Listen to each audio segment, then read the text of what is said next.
ইবাদত আল্লাহর করে, গাফলতি করে, ঘাটতি করে, কিন্তু ইবাদত যতটুকু করার একমাত্র কার করে?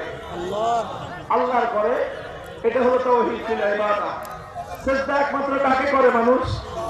নামাজ একমাত্র কার সামনে আদায় করে? আল্লাহর সামনে আদায় করে, আল্লাহর সামনে রুকু দেয়, আল্লাহর সামনে সিজদা করে।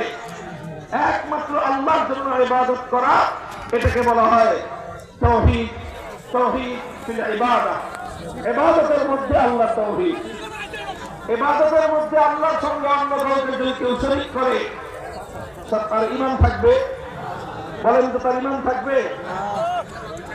যেমন ধরেন একজন মানুষ 24 ঘন্টার মধ্যে 23 ঘন্টা 55 মিনিট শুধু আল্লাহর ইবাদত করলো, আর 5 মিনিট দুর্গার পূজা করলো, লোকটা ইমানদার না বেঈমান?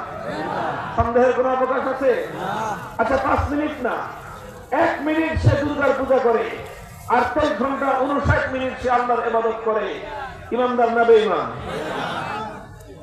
পরিষ্কার, কারো কোনো সন্দেহ নাই, সেই লোক হলো বেঈমান। কারণ ইবাদতের মধ্যে আল্লাহর সঙ্গে অন্য কাউকে শরীক করার কোনো অবকাশ নাই। এই যে তাওহীদ, এই তাওহীদ আমার দেশের মানুষ বুঝে, এই তাওহীদ আমার সমাজের মানুষ বুঝে। এই জন্য কোন ইমানদার